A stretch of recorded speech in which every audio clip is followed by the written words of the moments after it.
जगह जगह पर यूजीसी के नए नियमों को लेकर विरोध प्रदर्शन देखने को मिल रहा है। देश की राजधानी दिल्ली में आज सवर्ण समाज, तो वहीं यूपी की राजधानी लखनऊ में आज करणी सेना ने प्रदर्शन का ऐलान किया। देखिए रिपोर्ट।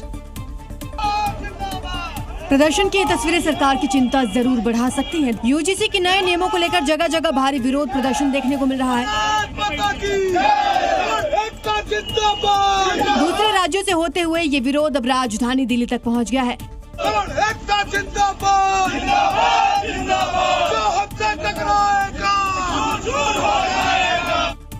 यूजीसी के नए नियमों के विरोध में दिल्ली में स्वर्ण समाज का प्रदर्शन, तो वहीं लखनऊ में करणी सेना ने पैदल मार्च का ऐलान किया है। प्रदर्शन के जरिए नए नियमों को वापस लेने की मांग की जा रही है। इस बीच बीजेपी के 11 पदाधिकारियों ने भी इस्तीफा दे दिया है, जबकि प्रयागराज में भी भारी विरोध प्रदर्शन देखने को मिला। दावा यह है कि नियमों से यूनिवर्सिटी और कॉलेज कैंपस में माहौल तनावपूर्ण हो जाएगा। सवर्ण समाज का कहना है कि यूजीसी का नया नियम समानता के खिलाफ है। आरोप है कि शिक्षा के अधिकार पर सीधा हमला है और देश के युवाओं को जातिवाद की खाई में धकेलने की साजिश की जा रही है। तो वहीं यूजीसी के नए नियमों से नाराज होकर इस्तीफा देने वाले बरेली सिटी मजिस्ट्रेट अलंकार अग्निहोत्री ने खुद को डीएम आवास पर बंधक बनाए रखने का बड़ा आरोप लगाया। ये रिपोर्ट देखिए। ये है पीसीएस अधिकारी और बरेली के सिटी मजिस्ट्रेट रहे अलंकार अग्निहोत्री, जिन्होंने आरोप लगाया कि उन्हें डीएम आवास पर बंधक बनाकर रखा गया। इसके बाद यूपी सरकार ने कड़ी कार्रवाई की और अलंकार अग्निहोत्री को तत्काल प्रभाव के साथ निलंबित किया गया। अलंकार के खिलाफ जांच कमेटी गठित की गई। बरेली के मंडलायुक्त इस मामले में जांच करेंगे। जांच के दौरान अलंकार अग्निहोत्री को शामली के डीएम कार्यालय में अटैच किया गया है। दरअसल अलंकार अग्निहोत्री ने एक दिन पहले शंकराचार्य स्वामी अभिमुक्तेश्वरानंद के अपमान से नाराज होकर अपने पद से इस्तीफा दिया था, लेकिन सरकार ने उनका इस्तीफा नामंजूर कर दिया। मैं डीएम सर के आवास के अंदर बंधक था बहुत देर तक, और ये प्लानिंग चल रही थी कि रात भर में बंधक रहूं और किसी तरीके से रात भर यहीं इसी आवास में पड़ा रहूं। कौन है अलंकार अग्निहोत्री? 1998 में 12वीं में 21वां स्थान मिला था। बीएचयू से बीटेक की डिग्री हासिल की। यूपीपीएससी में 15वीं रैंक हासिल की। उन्नाव, बलरामपुर, एटा में एसडीएम भी रहे। लखनऊ में सहायक नगर आयुक्त रहे। मई 2025 में बरेली सिटी मजिस्ट्रेट बने।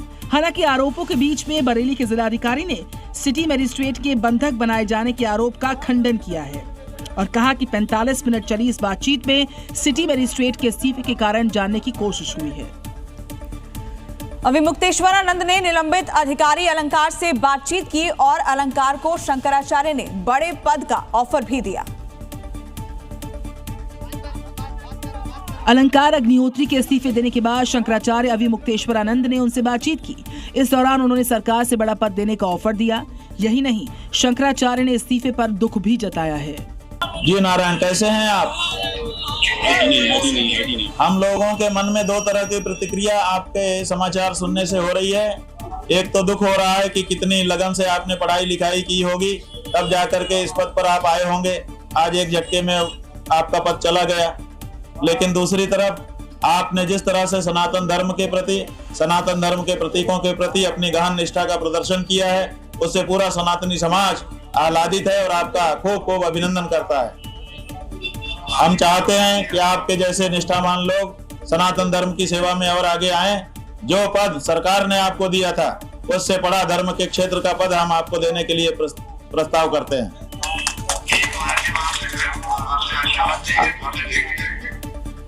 प्रयागराज माघ मेले में स्वामी अभिमुक्तेश्वरानंद के साथ अभद्रता को लेकर हिंदू और संत समाज की नाराजगी बढ़ती जा रही है। एक रिपोर्ट आपको दिखाते हैं। शंकराचार्य अभिमुक्तेश्वरानंद से माघ मेले में हुई झड़प का मामला लगातार तूल पकड़ रहा है। प्रयागराज में संत समाज ने अभिमुक्तेश्वरानंद के समर्थन में धुनी रमाई और प्रयागराज प्रशासन के खिलाफ आक्रोश दिखाया है। कंप्यूटर बाबा ने धुनी रमाई, जिनके साथ कई साधु संत इसमें शामिल हुए। इस दौरान संत सम्मान की रक्षा के लिए संकल्प लिया गया। धुनी, हवन एवं तपस्या किसी व्यक्ति विशेष के विरोध में नहीं, बल्कि धर्म, न्याय और संत सम्मान की रक्षा हेतु एक आध्यात्मिक संकल्प है। संत समाज ईश्वर से प्रार्थना करेगा कि प्रशासन को सद्बुद्धि प्राप्त करे, सरकार को सद्बुद्धि प्राप्त करे। इस बीच इलाहाबाद हाईकोर्ट के वकीलों ने भी अभिमुक्तेश्वरानंद के समर्थन में मोर्चा खोल दिया। समर्थन में उतरे हाईकोर्ट के वकीलों ने एक पोस्टर जारी किया, जिस पर लिखा गया था, असहमति हो सकती है लेकिन अपमान नहीं। वकीलों ने माघ मेले में शंकराचार्य के साथ हुई बदसलूकी का घोर विरोध किया है।